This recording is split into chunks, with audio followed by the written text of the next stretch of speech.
Hi, my name is Jaime. I'm a social worker over at the Southeast Seattle Senior Center. I'm here to give a presentation on housing wait lists for seniors in Seattle. Let's begin. This presentation is intended for seniors. That means around 62 and older, although some programs are different. Folks that fall in the low income category, and we'll talk about the AMI in a minute, and folks that are homeless and need some resources now. So area median income, this is an important place to start when you're looking at your eligibility for different housing programs. So in order to determine your gross annual income, so that's before taxes and before Medicare takes their portion, so you want to usually have your Social Security award letter and take the largest amount, times it by 12, then you'll get your annual. And if you want to find the percentage out, you can divide it by 76,000. That's the AMI in Seattle. And that equals 0.15. Even easier way is just see where your income falls on a table. Okay. So here's an example. This table is a little off. The numbers are changed since 2019, but I just like this table so you can get a rough idea where your income would fall, especially if you're in a household of 5 other people and your income is, let's say, around 40,000. You know that you're gonna fall in the category of around 30%. I'm sorry, a little above 30% AMI. So really helpful to start looking at your income, the income of anyone else that's in your household. Okay, so for folks that are currently homeless, it's really important that as soon as possible, folks contact the Coordinated Entry for All program. And so this program is for folks that are actively homeless right now, meaning sleeping outside, sleeping in a place that's not meant for human habitation, a shelter, fleeing domestic violence, or exiting an institution where they were at for 90 days. So that's the first. Coordinated Entry for All is basically an assessment tool, and the goal is that through their assessment, they'll give you a score to figure out your need for housing. It's really important if your situation changes to call again and update it. That's really important. So because of COVID, this is a little different, but you can call Catholic Community Services, and I believe they're doing them over the phone. If during normal circumstances, you can make an appointment with them or do a walk-in. 211 can also give you the contact information for coordinated entry. Okay, so let's start and talk about Seattle Senior Housing Program. So this is subsidized housing for seniors. That's the part we're going to focus on, where your rent will be 30% of your income. So this is for folks who are 62 and older. You can apply if you're 60 or 61, but you won't get that priority until you turn 62. You have to have at least an income of $9,000 per year. And so who's eligible? Well, you're eligible if you're at or below the 80% AMI, okay? However, only folks in the 30% AMI are gonna get that priority. And because these lists are quite long, I really wanna let folks know that if they're over 30%, they're not gonna receive that priority. Also, there's a priority for Seattle residents. Okay, so just a few examples of some buildings that a lot of my clients apply for. Columbia Place, which is right across from the Southeast Seattle Senior Center, Gideon Matthews in the central area, and then South Park Manor in South Park. So there's 2 ways you can apply. You can apply online, or you can get a paper application. You can only pick 2 of the senior buildings and 2 of the low-income buildings, which I'll talk about next. The really important part of this is that you have to call in once a month and save your spot. It's kind of a drag, and it can be really hard for a lot of people.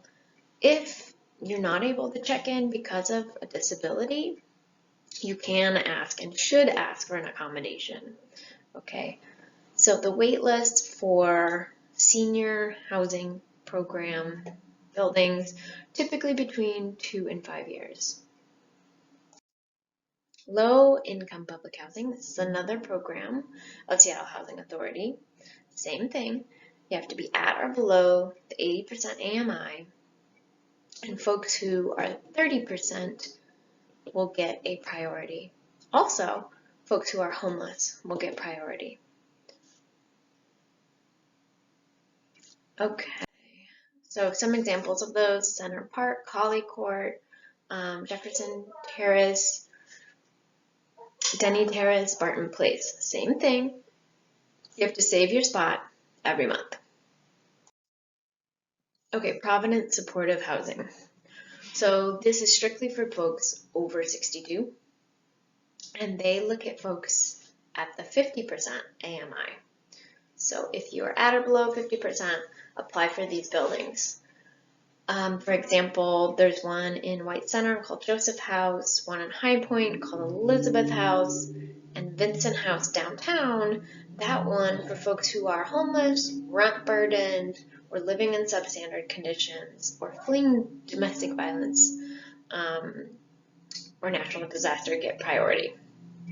So that's a good thing. And these wait lists, although it says 2 to 5 years, in my experience it's more like 4 to 5 years. So your rent will be 30% of your income. They do have social work services there.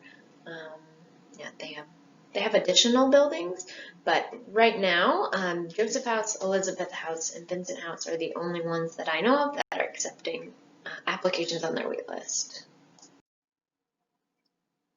Okay, so King County Housing Authority, similar.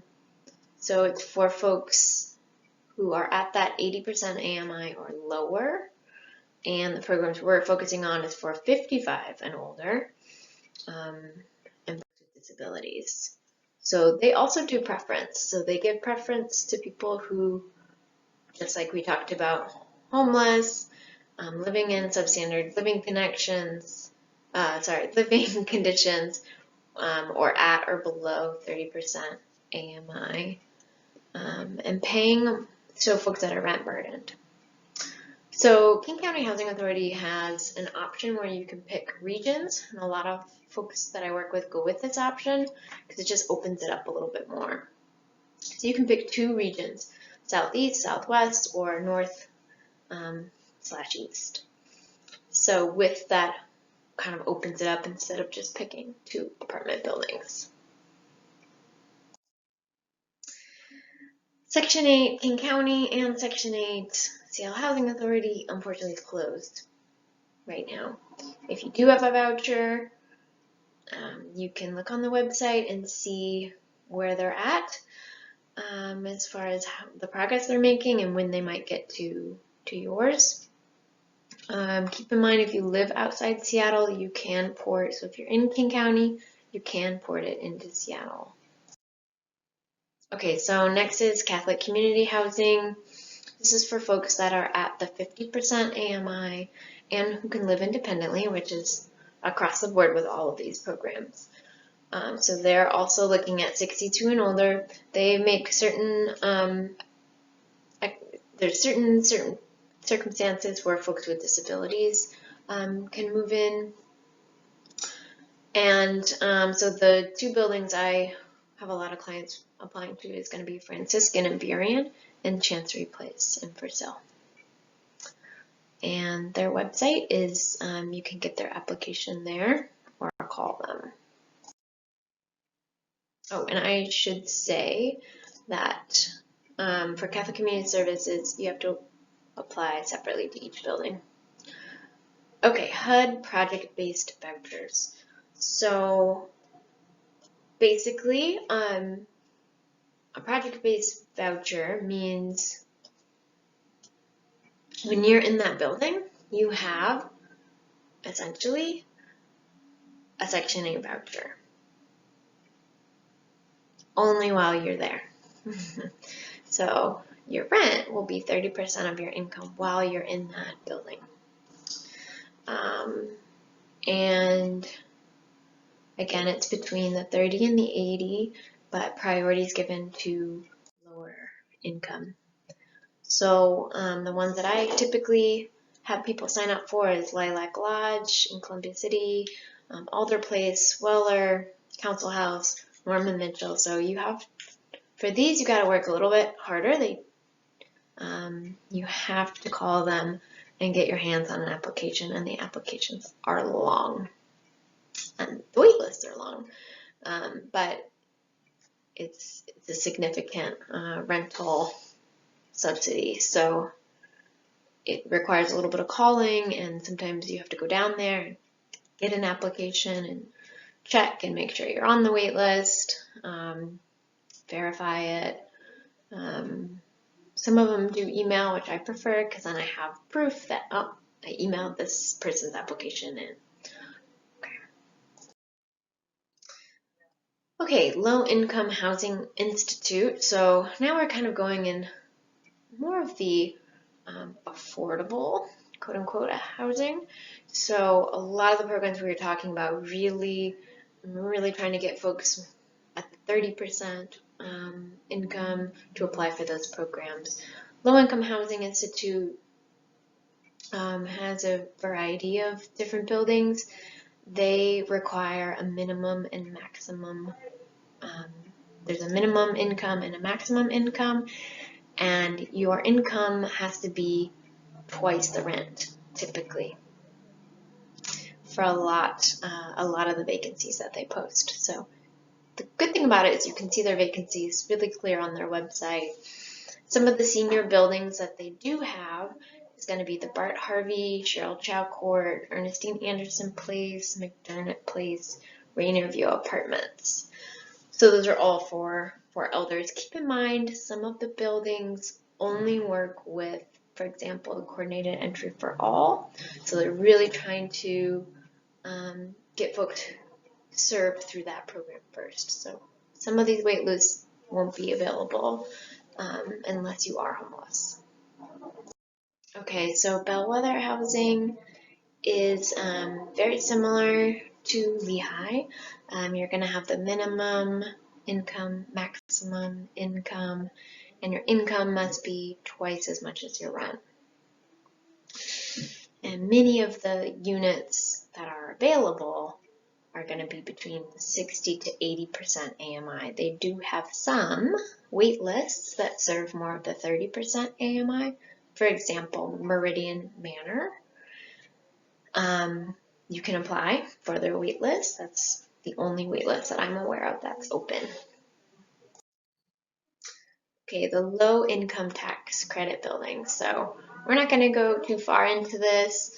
It's typically for folks in the 60 to 80% AMI. Rents vary from like $1,000 to $1,400 for a 1-bedroom. Basically, property owners get a tax incentive to offer lower rents.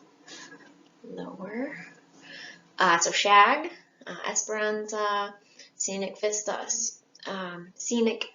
Senior Apartments, Alaska House, Lake Washington Apartments, Cortland Place. Those are a few of them. And many of them have openings several times a year. Okay, I do a lot of searches online, and I would recommend apartmentfinder.org. That's the important difference, .org. And then the second one, it used to be the Northwest Housing Search. So that's a great link. additional resources. SEED is a great resource, Urban League, YWCA, the Seattle Chinatown International District PDAs, great. Sometimes they have listings. Same with Pike Market, Mount Baker Housing Association, Mercy Housing. I already mentioned low income, interim housing development, El Centro de Raza, Delridge Neighborhood Development, Compass Housing, Capitol Hill Housing. Those are similar to the ones I talked about with Bellwether and Lehigh.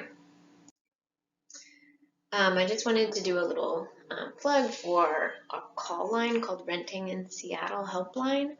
That number is 206-684-5700. So if you're having a problem right now with your landlord or your building and you're not getting, if you're not getting any progress, they're great. I would recommend calling them.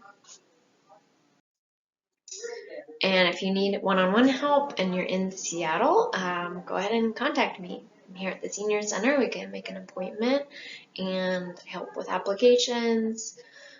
Just kind of guide you through this process. It's not easy and kind of like a part-time job for folks that are going through this. So happy to help. My number is 206-722-0317, extension 105. You can email me. My email is there. Okay, this is my first time doing this recorded presentation, so I hope you found it helpful and have a good day.